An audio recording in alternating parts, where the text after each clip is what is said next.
அல்ஹம்துலில்லாஹி வஹ்தா வஸ்ஸலாத்து வஸ்ஸலாமு அலா மன் லா நபிய்ய பஅதா வ பஅத். அஸ்ஸலாமு அலைக்கும் வரஹ்மத்துல்லாஹி வபரகாத்துஹு. அன்புள்ள சகோதரர்களே, சகோதரிகளே, பெரியவர்களே, தாய்மார்களே, நம் அனைவரின் மீதும் அல்லாஹுவின் சாந்தியும் சமாதானமும் அன்பும் அருளும் நேர்வழியும் இஸ்லாமும் உண்டாகட்டுமாக. அன்பார்ந்தவர்களே, நம்முடைய மார்க்கமான இஸ்லாம் எல்லா விஷயங்களுக்கும் வழிகாட்டி இருக்கிறது, எல்லாவற்றையும் பற்றி பேசுகிறது. எப்படி மனிதர்களுடைய சிரிப்பை பற்றி இஸ்லாம் பேசி இருக்கிறதோ அதே போன்று அழுகைகளை பற்றியும் நிறைய பேசி இருக்கிறது. இஸ்லாத்தை பொறுத்த வரைக்கும் ஒரு மனிதர் இரக்கத்தின் காரணமாக அழுகிறார் என்று சொன்னால் அதற்கும் கூலி உண்டு. ஒரு மனிதர் தனது கஷ்டத்திற்காக அல்லாஹ்விடத்திலே கையேந்தி அழுகிறார் என்று சொன்னால் அதற்கும் என்ன இருக்குது? கூலி உண்டு. தாங்க முடியாத சிரமத்தினால் கவலைப்பட்டு அழுகிறார் என்று சொன்னால் அதற்கும் இந்த மார்க்கத்திலே கூலி சொல்லப்பட்டிருக்கிறது. ஆனால் இதையெல்லாம் விட உலகம் சார்ந்த உலக விஷயங்களை எதிர்பார்த்து அழக்கூடிய இந்த அழுகைகளை விட ஈமானிய அழுகை அப்படின்னு ஒண்ணு இருக்கு. அந்த அழுகைக்கு மகத்தான கூலிகள் நம்முடைய மார்க்கத்திலே சொல்லப்பட்டிருக்கிறது. அல்லாஹ் ரப்புல் ஆலமீன் இறையச்சமுடையவர்களுடைய பண்புகளில் ஒன்றாக இதை சொல்றான்.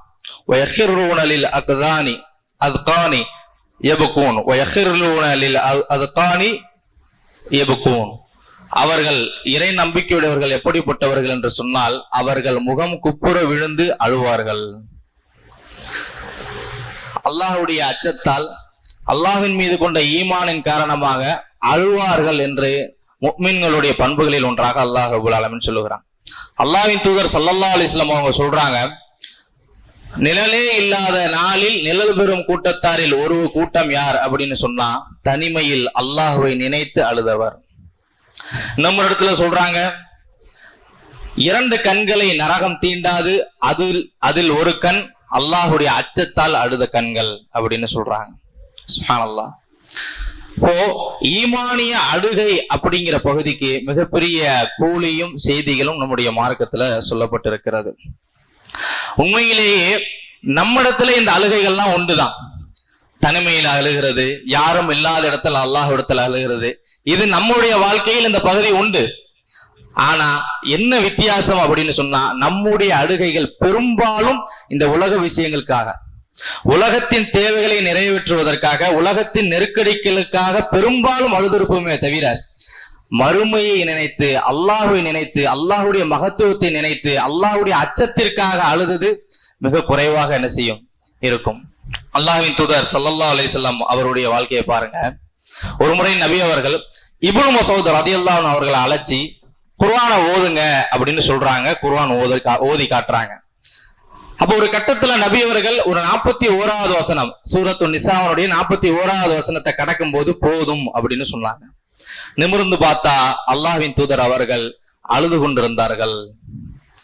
ஏன் அப்படின்னு சொன்னா அல்லாஹ்வுடைய தூதர் அவர்களுடைய தூதுத்துவ பொறுப்பு சம்பந்தப்பட்ட வசனம் அது. அல்லாஹ்வின் தூதருடைய பொறுப்பு சம்பந்தப்பட்ட வசனத்தை தாண்ட முடியாம அல்லாஹ்வின் தூதர் அவர்கள் என்ன செஞ்சாங்க? போதும் அப்படின்னு சொல்லி அழுதாங்க அப்படின்னு சொன்னா, அன்புள்ள சகோதரர்களே, நாம் நம்முடைய வாழ்க்கையில் இருக்கக்கூடிய பொறுப்புகளை நினைச்சு என்னைக்காவது அல்லாஹ்விடத்துல நான் இந்த பொறுப்பில் தவறிவிட்டேன் என்று அழுதிருப்போமா? அழுதிருந்தாலும் அது எவ்வளவு குறைவானதாக இருந்திருக்கும் யோசிச்சு பாருங்க. அல்லாஹ்வின் தூதர் ஸல்லல்லாஹு அலைஹி வஸல்லம் அவர்கள் 100% தன்னுடைய பொறுப்புகளை முழுமைப்படுத்தியவங்க. அப்படிதானே? நபி அவர்கள் தன்னுடைய மரணத்துக்கு முன்னாடி மக்களை எல்லாம் அழைச்சி நான் எத்தி வச்சுட்டேனா அப்படின்னு பொது சபையில கேட்டாங்க அப்படின்னு சொன்னா 100% தன்னுடைய பொறுப்பில் சரியாக இருந்த ஒரு மனிதர் அல்லாஹ்வின் தூதர் ஸல்லல்லாஹு அலைஹி வஸல்லம் அவர்கள். அவங்க தன்னுடைய பொறுப்பு குறித்து நாளை மறுமையில் அல்லாஹ் விசாரிக்கக்கூடிய அந்த விஷயத்தில் அந்த வசனம் வரும்போது அதை கடக்க முடியாம அழுகுறாங்க அப்படின்னு சொன்னா நம்முடைய வாழ்க்கையில் பொறுப்புகளை நினைச்சு நம்ம எவ்வளவு அல்லாஹ்விடத்தில் அழுதிருப்போம் யோசிச்சு பாருங்க. உஸ்மான் ரலியல்லாஹு அன்ஹு அவங்க மன்னர்களை கடந்து சென்றா, கபறுகளை கடந்து சென்றா அழுவாங்களாம். ஏன் அப்படின்னு கேட்கப்பட்ட நேரத்துல சொன்னாங்க, அல்லாஹ்வின் தூதர் அவர்கள் என்கிட்ட சொன்னாங்க, இதுதான் ஒரு மனிதன் கடக்கக்கூடிய நிலைகளிலேயே முதல் கட்டம். இந்த முதல் கட்டம் யார் ஒருவருக்கு வெற்றியுடையதாக அமைகிறதோ அவருக்கு மற்றதெல்லாம் என்ன செய்யும்? இலகுவாக அமையும். இதிலேயே யார் தோல்வி அடைகிறாரோ மற்றதெல்லாம் என்ன செய்யும், அவருக்கு கஷ்டமானதாக அமையும். இதை நினைத்துத்தான் நான் அழுகிறேன், என்னுடைய மன்னரையை நினைத்துத்தான் அழுகிறேன் அப்படின்னு யாரு சொன்னா? அஷரத்துல் முபஷரா, அஷரத்துல் முபஷரீன், சொர்க்கத்திற்கு நற்செய்தி சொல்லப்பட்ட, வாக்கு சொல்லப்பட்ட நபித்தோழர்கள் ஒருவர் சொல்றாரு அப்படின்னு சொன்னா, நமக்கும் இந்த மறுமை குறித்த, நரகம் குறித்த, சொர்க்கம் குறித்த, அல்லாஹ்வுடைய விசாரணை குறித்த எத்தனையோ செய்திகள் தெரியும் இல்லையா? இப்ப நான் சொல்லக்கூடிய செய்தி கூட நீங்க புதுசா கேட்கக்கூடிய செய்தி கிடையாது, ஏற்கனவே ஏதோ ஒரு பயான்ல கேட்டிருப்போம். ஆனால் உஸ்மான் ரலியல்லாஹு அன்ஹு அவர்கள் அல்லாஹ்வின் தூதர் சொன்ன அந்த ஒரு செய்திக்காக மன்னரைகளை கடக்கும் போதெல்லாம் அதை நினைச்சு பார்த்து அழுதாங்க அப்படின்னு சொன்னா, நம்மிடத்திலே எவ்வளவோ செய்திகள் இருந்தும் நம்ம ஏன் அந்த மாதிரி அழுகுறது இல்லை? காரணம் என்ன அப்படின்னு சொன்னா, நம்மிடத்திலே இருக்கக்கூடிய பலகீனங்கள். உண்மையிலேயே நம்ம இடத்துல அழுதிருக்கலாம், அந்த மாதிரியான அழுகைகள் நம்ம வாழ்க்கையில இருக்கலாம், ஆனால் மிக குறைவு. பாருங்க, இன்னைக்கு ஒரு ஜனாசா நடந்துருச்சு, ஒரு ஜனாசாக்கு அடக்க போறோம் அப்படின்னு சொன்னா, அல்லாஹ்வின் தூதர் அவர்கள் கபரிஸ்தானுக்கு சந்திக்க போக சொன்னாங்க, ஜியாரத்து பண்ண சொன்னாங்க. எதுக்கு? உங்களுடைய மறுமையை பற்றிய பயம் உங்களுக்கு வரும், மரணம் பற்றிய நினைவூட்டல் உங்களுக்கு கிடைக்கும்ங்கிறதுக்காக. ஆனா இன்னைக்கு நம்ம கபரிஸ்தானுக்கு போனா நம்ம என்ன பேசுறோம்? எப்படி இருக்கீங்க, என்ன செய்யறீங்க, பிசினஸ் எப்படி போகுது, இப்படி அங்கேயும் போய் உலக விஷயத்தை பத்தி பேசுறோம், அங்கேயும் மறுமையை நம்ம நினைச்சு பாக்குறது இல்ல. அப்ப பாருங்க, நமக்கும் சஹாபாக்களுக்கும் இடையில எவ்வளவு பெரிய இடைவெளி இருக்குது அப்படின்னு சொல்லிட்டு. அன்பார்ந்தவர்களே, அடுத்தது குர்ஆனை நினைச்சு நம்ம அழுவணும். இதுக்கு முன்னாடி என்ன சொன்ன, மறுமையை பற்றி நினைச்சு அழுகிறது. ரெண்டாவது, அடுத்தது குர்ஆனுடைய மகத்துவத்தை நினைச்சு அழுகிறது. அல்லாஹ் ரப்புல் ஆலமீன் சொல்றான், இன்னமல் முஃமினூன அல்லதீன இதா ذுக்கிரல்லாஹ், அவர்கள் இறை நம்பிக்கையுடையவர்கள் எப்படிப்பட்டவர்கள் என்றால், அல்லாஹ்வை நினைவு கூறப்பட்டால், அல்லாஹ்வை பற்றி பேசப்பட்டால், அல்லாஹ்வுடைய நினைவு வந்தால் அவர்களுடைய உள்ளங்கள் என்ன செய்யும்? அஞ்சி நடுங்கும். வஜ்லத் குலூபுஹும், அவருடைய உள்ளங்கள் நடுங்கிவிடும். அல்லாஹ்வுடைய வசனங்கள் ஓதி காண்பிக்கப்பட்டால் அவர்களுடைய ஈமான் அதிகரிக்கும் அப்படின்னு சொல்றான். அப்ப குர்ஆனுடைய வசனங்களை ஓதுற நேரத்துல, குர்ஆனுடைய வசனங்களை படிக்கிற நேரத்துல, குர்ஆனுடைய விளக்கங்களை பார்க்கிற நேரத்துல நம்முடைய உள்ளங்கள் எப்படி இருக்கணும்? அதன் மீது மிகப்பெரிய ஒரு பக்தியும், ஒரு மிகப்பெரிய மகத்தான ஒரு அஞ்சு நடுங்குதலும் என்ன செய்யணும்? நம்ம உள்ளத்துல ஏற்படணும். அது ஈமானுடைய பண்புகளாக அல்லாஹ் சொல்றான், முஃமின்களுடைய பண்புகளில் ஒன்றாக அல்லாஹ் சொல்றான். ஆனால் நம்ம வாழ்க்கையில குர்ஆன் அப்படி ஒரு தாக்கத்தை செலுத்தி இருக்குதா? நம்ம அழுவோம் எப்போ? ஒரு நல்ல கிராத் ஒன்று போச்சுன்னா என்ன செய்யும்? அந்த ராகத்துக்காக அழுவோம், அதற்கும் கூலி உண்டு. ஏன்? குர்ஆனின் மீது நேசத்தின் காரணமாக அழுகிறோம், குர்ஆனினுடைய அழகின் காரணமாக அழுகிறோம், அதற்கு அல்லாஹ் இடத்துல கூலி உண்டு. ஆனால் சஹாபாக்களும் நபியவர்களும் குர்ஆனை சிந்தித்து குர்ஆன் ஓதப்பட்டால் அழுதாங்க அப்படின்னு சொன்னா, அது கிராத்துக்காக மட்டுமல்ல, அல்லாஹ்வுடைய வசனங்களில் உள்ள மகத்துவம், அல்லாஹ்வுடைய வசனங்களில் பேசக்கூடிய பேச்சுக்கள், அல்லாஹ் இதை பற்றி விசாரிக்கிறான் என்று சொல்லி வந்தால் அந்த வசனத்தை பார்த்து அழுதாங்க. அல்லாஹ் இந்த பாவங்களை மன்னித்து விடுவதாக சொன்னால் அந்த வசனங்களை பார்த்து சந்தோஷப்பட்டாங்க, ஆறுதல் பட்டாங்க. நாம நம்முடைய வாழ்க்கையில் எத்தனையோ குர்ஆன் வசனங்களை கடந்து போகிறோம். ஒரு நாளைக்கு ஒரு குர்ஆன் வசனத்தையாவது நம்ம டெய்லியும் என்ன செய்யறோம்? படிச்சிடறோம் ஏதோ ஒரு வகையில. ஆனால் உட்கார்ந்து அந்த குர்ஆன் வசனம் இப்படி பேசுதா, அல்லாஹ் இப்படி சொல்லி இருக்கிறானா, யா சுப்ஹானல்லாஹ், அல்லாஹ் இப்படி சொல்றானா, அல்லாஹ்வுடைய வசனம் இதையெல்லாம் பேசுதா அப்படின்னு சொல்லிட்டு நாம படிப்பினை பெற்று அதனுடைய மகத்துவத்தின் காரணமாக நம்ம அழுகிறோமா என்று நாம் என்ன செய்யணும்? சிந்திச்சு பார்க்கணும். சுப்ஹானல்லாஹ், அல்லாஹ் குர்ஆன்ல சொல்றான் ஒரு இடத்துல, இந்த குர்ஆனை மலையின் மீது நாம் இறக்கி இருந்தால் மலை வெடித்து சிதறி இருக்கும் அப்படின்னு சொல்றான். குர்ஆனுடைய வெயிட், குர்ஆனுடைய மகத்துவம் என்ன அப்படின்னு பாருங்க. ஆனால் இன்றைக்கு எவ்வளவோ குர்ஆனுடைய வசனங்கள் நம்மளை வந்து சேர்ந்தும் நம்ம அதை படிச்சும் கூட என்ன செய்ய முடியல, நம்மளால அதற்கே உரிய அந்த விஷயத்தை செய்ய முடியல. குர்ஆனை கொண்டு நம்ம என்ன செய்ய மாட்டோம்? அழுகை நமக்கு வரமாட்டேங்குது அப்படின்னு சொன்னால் குர்ஆனை நம்ம என்ன செய்யல, பெரிய அளவுக்கு புரிய மாட்டேங்கிறோம். குர்ஆனுடைய மகத்துவம் நம்முடைய உள்ளங்கள்ல இருந்து மிக தூரமாக இருக்குது அப்படிங்கிறது தான். அதனாலதான் நீங்க பாருங்க, அபூபக்கர் ரலியல்லாஹு அன்ஹு அவங்க அல்லாஹ்வின் தூதர் அவர்கள் நோய்வாய்ப்பட்ட போது தொழுவு வைக்கிறதுக்கு போனாங்க, தொழுவு வைக்க ஏவப்பட்டாங்க. அப்ப ஆயிஷா ரலியல்லாஹு அன்ஹா அவங்க சொன்னாங்க, வேண்டாம். ஏன் தெரியுமா? என்னுடைய தந்தை குர்ஆன் ஓதினால் மக்கள் அவருடைய வார்த்தைகளை புரிந்து கொள்ள முடியாத அளவுக்கு அழுவார்கள் அப்படின்னு சொன்னாங்க. நம்மளும் எத்தனையோ குர்ஆன் வசனங்களை ஓதுறோம். இப்படி அல்லாஹ்வுடைய வசனங்கள் ஓதப்படுற நேரத்துல நமக்கு கண்ணீர் வருதா? யோசிச்சு பாருங்க. காரணம் என்ன அப்படின்னு சொன்னா, நாம ஈமானிடத்துல பலகீனமாக இருக்கிறோம். நம்ம இடத்துல இருக்கக்கூடிய ஈமானிய பலகீனம் தான் இது ஒரு பகுதி. அடுத்ததாக அன்புள்ள சகோதரர்களே, நம்முடைய செய்த குற்றங்களுக்காக நினைச்சு அழுகிறது. நம்முடைய வாழ்க்கையில எவ்வளவு விஷயங்கள் நாம நம்முடைய பாவங்களை காலம் போக போக என்ன செஞ்சிடறோம், மறந்துடுறோம். அதிகபட்சம் அதுக்கான பாவ மன்னிப்பை கேட்டுட்டு அதோட அதை மறந்துடுறோம். ஆனா சஹாபாக்களுடைய வாழ்க்கை என்ன செய்யல, அந்த மாதிரி இருக்கல. தங்களுடைய தவறுகள், கடந்த கால குற்றங்கள் எல்லாவற்றையும் நினைச்சு அழக்கூடியவர்களாக இருந்தாங்கிறத பாக்குறோம். ஆக இது போன்ற பண்புகள் நம்ம இடத்துல வரணும். நம்முடைய வாழ்நாளில் செய்த எல்லா பாவங்களையும் என்ன செய்யணும், அடிக்கடி நம்ம நினைவு கூறணும். கடந்த காலத்துல நான் இப்படியெல்லாம் இருந்திருக்கிறேனே என்று அந்த விஷயங்களை எல்லாம் எண்ணி நாம் அழக்கூடியவர்களாக இருக்கணும். அடுத்ததாக அன்புள்ள சகோதரர்களே, அல்லாஹ்வுடைய அருட்கொலைகளை நினைச்சு அழுவுறது. அல்லாஹ் நமக்கு எவ்வளவோ அருட்கொடைகளை கொடுத்திருக்கிறான். சுப்ஹானல்லாஹ், யோசிச்சு பாருங்க. அல்லாஹ் குர்ஆன்ல சொல்றான், வ இன் தஉது நிஅமத்தல்லாஹி லா துஹ்ஸூஹா. நீங்கள் அல்லாஹ் உங்களுக்கு அளித்த அருட்கொடைகளை எல்லாம் நினைச்சு பார்த்தீங்க, எண்ணி பார்த்தீங்க அப்படின்னா என்ன செய்ய முடியாது, எண்ணவே முடியாது. எவ்வளவு அருட்கொடை யோசிச்சு பாருங்க. அல்லாஹ் கண்ணை கொடுத்திருக்கிறான், காதை கொடுத்திருக்கிறான், மூச்சு காத்த கொடுத்திருக்கிறான், பேச்சை கொடுத்திருக்கிறான், பார்வையை கொடுத்திருக்கிறான். இதெல்லாம் இல்லாமல் போயிருந்தால் நம்ம வாழ்க்கை எப்படி இருந்திருக்கும் யோசிச்சு பாருங்க. நம்ம ஒரு கண் பார்வை தெரியாத ஒரு மனிதரை பார்த்து கண் கலங்குவோம். ஏன்? அவர் மீது பரிதாபப்பட்டு. உண்மையில் அதை விட முக்கியமாக நாம் கண் கலங்க வேண்டியதை யாரை பார்த்து? நம்மளை பார்த்து. அல்லாஹ் இந்த கண்ணை எனக்கு கொடுத்திருக்கிறானே, இந்த வாய் பேசக்கூடிய ஆற்றலை எனக்கு கொடுத்திருக்கிறானே. அதான் அல்லாஹ் குர்ஆன்ல கேட்கிறான், அலம் நஜஅல் லஹு ஐனைன், உங்களுக்கு பார்க்கக்கூடிய இரு கண்களை நாம் கொடுக்கவில்லையா? வலிசானஹு ஷஃபதைன், உங்களுக்கு பேசுவதற்காக இரு நாவுகளை நாம் அமைக்கவில்லையா? கலீலம்மா தஷ்குரூன், இவங்களில் நன்றி செலுத்துபவர்கள் மிக குறைவானவர்களே நீங்கள் நன்றி செலுத்துகிறீர்கள் அப்படின்னு அல்லாஹ் சொல்றான். ஆக அல்லாஹ்வுடைய அருட்கொடைகளை நினைச்சு நாம் அதற்காக அல்லாஹ்வுக்காக என்ன செய்யணும், அல்லாஹ்வுக்கு நன்றி செலுத்தும் விதமாக எனக்கு இவ்வளவு அல்லாஹ் கொடுத்திருக்கிறானே என்று அழணும். சுப்ஹானல்லாஹ், யோசிச்சு பாருங்க.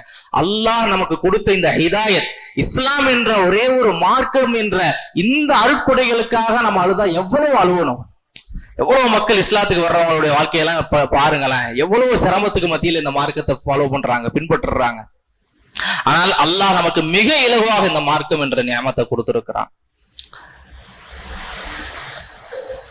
அப்துர் ரஹ்மான் இப்னு அவுஃப் ரலியல்லாஹு அன்ஹு அவங்களுடைய சபையில ஒரு உணவு கொண்டு வரப்படுது, நல்ல ஒரு சாப்பாடு கொண்டு வரப்படுது. அவங்க முஸாப் இப்னு உமைர் ரலியல்லாஹு அன்ஹு அவர்களுக்கும் ஹம்சா ரலியல்லாஹு அன்ஹு அவங்களுக்கும் இது மாதிரியான உணவுகள்லாம் கிடைக்கலையே, என்னை விட சிறந்தவங்க அவங்க, அவங்களுக்கு இது போன்ற உணவெல்லாம் கிடைக்கலையே அப்படின்னு கடந்த காலத்தை நினைச்சு என்ன செஞ்சாங்க அப்படின்னு சொன்னா அழுதாங்க. ஏன் அப்படின்னா, அந்த காலத்துல நாங்க அப்போ முன்னாடி அவங்க எல்லாம் இருக்கும்போது நாங்க சிரமத்துல இருந்தோம், அதுக்கு பிறகுதான் அல்லாஹ் எங்களுக்கு இந்த வசதி வாய்ப்பை எல்லாம் கொடுத்தான், இப்ப நாங்க நல்லா இருக்கிறோம், ஆனா நாங்க நல்லா இருக்கும்போது அவங்க இல்லையே அப்படின்னு கடந்த கால வாழ்க்கையையும் இப்ப உள்ள வாழ்க்கையை நினைச்சு அழுதாங்க அப்படிங்கிறத பாக்குறோம். சுப்ஹானல்லாஹ், யோசிச்சு பாருங்க சகோதரர்களே. நமக்கு இது போன்ற ஒரு காலகட்டம் இருந்திருக்கும். நம்முடைய காலத்தை ஒரு 2 வருஷத்துக்கு முன்னாடி, ஒரு 5 வருஷத்துக்கு முன்னாடி, ஒரு 10 வருஷத்துக்கு முன்னாடி யோசிச்சு பாருங்களேன். எத்தனையோ பேர் போடுவதற்கு ஆடை இல்லாம, போடுவதற்கு ஒரு நல்ல சட்டை இல்லாம, ஒரு வெளியில ஒரு விருந்துக்கு போறதாக இருந்தா, ஒரு ஃபங்க்ஷனுக்கு போறதாக இருந்தா கடன் வாங்கி சட்டை போட்டுட்டு போயிருப்போம். யோசிச்சு பாருங்க. ஒரு கடன் வாங்கி ஒரு வாகனத்தை வாங்கிட்டு போயிருப்போம், கடன் வாங்கி ஒரு தேவைக்காக ஒரு காசை வாங்கிட்டு ஒரு பயணம் போயிருப்போம். ஆனா அல்லாஹ் ரப்புல் ஆலமீன் இன்னைக்கு நம்ம வெளியே போறதாக இருந்தா எத்தனையோ ஆடை இருக்கும், இதுல எதை போடுறது அப்படின்னு யோசிச்சு பொறுத்த மாதிரியான நிலைமையில வச்சிருப்பான். சுப்ஹானல்லாஹ். இது போன்ற விஷயங்கள் நம்முடைய வாழ்க்கையில் கண்ணீரை வர வைக்கணும். இது போன்ற நியமத்துகளுடைய நினைவுகள், இது போன்ற அருட்கொடைகள் பற்றி எண்ணுதல், இதெல்லாம் நம்ம வாழ்க்கையில் என்ன செய்யணும், இதை நினைச்சு நம்ம ஆளணும். இதை யோசிச்சு பாருங்க. அல்லாஹ் எனக்கு இவ்வளவு கொடுத்திருக்கிறானே அப்படின்னு எத்தனை முறை நம்ம அழுதுருப்போம்? மிக குறைவுதானே. ஆக அன்பார்ந்தவர்களே, இது போன்ற விஷயங்கள் எல்லாம் என்ன செய்யணும், நம்ம நினைச்சு அழுவது மிகப்பெரிய மகத்தான கூலிக்குரியது. இதுதான் ஈமானிய அழுகை. அல்லாஹ்வுக்காக அழுதல், அல்லாஹ்வுடைய பயத்தின் காரணமாக அழுதல், மறுமையில் நாம் விசாரிக்கப்படுவதற்காக அழுதல், நரக தண்டனையை நினைத்து அழுதல், அல்லாஹ் கொடுத்த அருட்கொடைகளை எண்ணி அழுதல். இது போன்ற அல்லாஹ்வுடைய விஷயங்களை எல்லாம், மார்க்கம் சம்பந்தப்பட்ட விஷயங்களை எல்லாம், மறுமை சம்பந்தப்பட்ட விஷயங்களை எல்லாம் நினைச்சு நாம அழுதோம் என்று சொன்னால் அந்த கண்ணீர் நாளை மறுமையிலே நமக்கு நிழல் இல்லாத நாளில் நிழல் தரக்கூடிய கண்ணீராக மாறும். அந்த கண்ணீரை சிந்திய கண்கள் நரகத்தால் தீண்டப்படாது. அல்லாஹ்வின் தூதர் ஸல்லல்லாஹு அலைஹி வஸல்லம் அவருடைய ஹதீஸ்கள் இதோட அடிப்படையில். அப்படிப்பட்ட மக்களாக நாம் மாற வேண்டும். இந்த விஷயத்துல கூட ஷைத்தான் என்ன செய்வான் அப்படின்னு சொன்னா, நம்மளை வழிகெடுப்பான், நம்மளிடத்துல ஒரு தடுமாற்றத்தை ஏற்படுத்துவான். எப்படி? பொதுவாக நாமளும் அல்லாஹ்வை பத்தி பேசினா சில நேரங்கள்ல அழுதுருவோம், நாமளும் மறுமையை பத்தி பேசினா சில நேரங்கள்ல நம்முடைய கண்களும் கலங்கும். ஆனா எங்க தெரியுமா?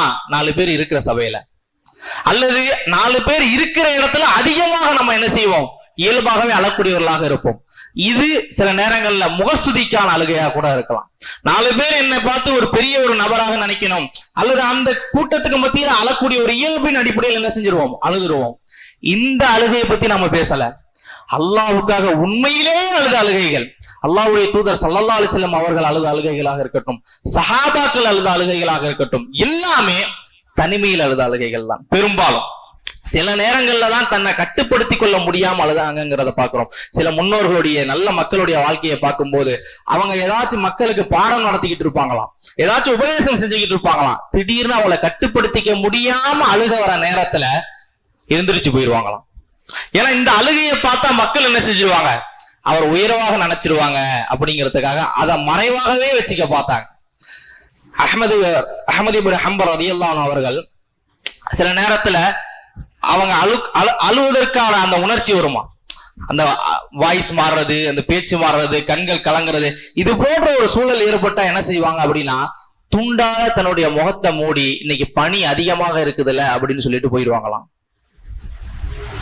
அல்லாஹ்வுடைய அச்சத்தின் காரணமாக, அல்லாஹ்வுடைய நியமத்துகளின் காரணமாக வந்த கண்ணீர்களையும் கூட அவங்க என்ன செஞ்சாங்க? இதிலும் நான் அல்லாஹ் ஒருவனுக்காக மட்டுமே இந்த கண்ணீரை சிந்தனும், எந்த மக்களுடைய புகழும் பாராட்டும் எனக்கு அது தேவை கிடையாது, அது எனக்கு கிடைக்கப்பெற தேவையில்லை என்று இதிலும் கவனமாக இருந்தாங்க அப்படிங்கிறத பார்க்கிறோம். அன்புள்ள சகோதரர்களே, இது போன்ற விஷயங்கள் நம்முடைய வாழ்க்கையில் என்ன செய்யணும்? ஏற்படணும். அல்லாஹ்வுடைய அச்சத்தால், மறுமையுடைய அச்சத்தால், நரகத்தினுடைய அச்சத்தால் என்ன செய்யணும்? நம்ம அதிகமாக அழக்கூடியவர்களாக ஆக வேண்டும். நம்முடைய பாவங்களின் காரணமாக அழக்கூடியவர்களாக ஆக வேண்டும். அதற்கு ஒரு மிகச்சிறப்பான மாதம் எது? இந்த ரமதானுடைய இரவுகள். சுப்ஹானல்லாஹ், இங்க நீங்க தஹஜ்ஜத் தொழுகிறோம், இங்க நம்ம என்ன செய்யறோம்? தஹஜ்ஜத் தொழுகிறோம். இது போக ஒரு இரவு என்ன செய்யுது? சஹருடைய நேரத்துல நம்ம எந்திரிப்போம். அந்த நேரத்துல சஹர்லயே முழுமையாக ஈடுபடாமல் வாய்ப்பு இருக்கக்கூடியவர்கள் அதற்கு முன்பதாகவே எந்திரிச்சு என்ன செய்யலாம்? அல்லாஹ்விடத்திலே தனிமையிலே உட்கார்ந்து 2 ரக்அத் தொழுது அல்லது தொழாமலல் கூட அல்லாஹ் ரப்புல் ஆலமீன் அவருக்கு முன்னாடி தனிமையில உட்கார்ந்து நாம் செய்த கடந்த கால பாவங்கள், தவறுகள், குற்றங்கள், எத்தனையோ மனிதர்களுக்கு என்ன செஞ்சிருப்போம்? அநீதம் இழைச்சிருப்போம். எவ்வளவோ பெற்றோர்கள் விஷயத்துல தவறு செஞ்சிருப்போம். எவ்வளவோ பொதுமக்களுடைய விஷயத்துல அநீதம் இழைச்சிருப்போம். இந்த விஷயங்களை எல்லாம் அல்லாஹுக்கு முன்னால உட்கார்ந்து எத்தனையோ கடமைகளை நம்ம நிறைவேற்றாம இருந்திருப்போம். தொழுகைகள்ல பொடுபோக்காக இருந்திருப்போம். இந்த எல்லா விஷயங்களும் அல்லாஹுக்கு முன்னால் உட்கார்ந்து மன்னிப்பு தேடக்கூடியவர்களாக, இறையச்சமிக்கவர்களாக மாற வேண்டும். அல் குர்ஆன் இறங்கிய மாதம் இது. அல் குர்ஆனுக்காகவே அருள் செய்யப்பட்ட மாதம் இது, புனிதமாக்கப்பட்ட மாதம் இது. இந்த மாதத்தில் அல் குர்ஆன் வசனங்களை படித்து அதில் அல்லாஹ் என்ன மகத்துவமான விஷயங்களை சொல்லுகிறான் என்று சிந்தித்து அதன் காரணமாக நாம் அழக்கூடியவர்களாக மாற வேண்டும். அப்படிப்பட்டவர்களாக அல்லாஹ் ரப்புல் ஆலமீன் நம்மை ஆக்கி வைப்பானாக. அகூலு கௌலி ஹாதா வஸ்தக்ஃபிருல்லாஹ் லி வலக்கும். வஸ்ஸலாமு அலைக்கும் வரஹ்மத்துல்லாஹி வபரகாத்துஹு.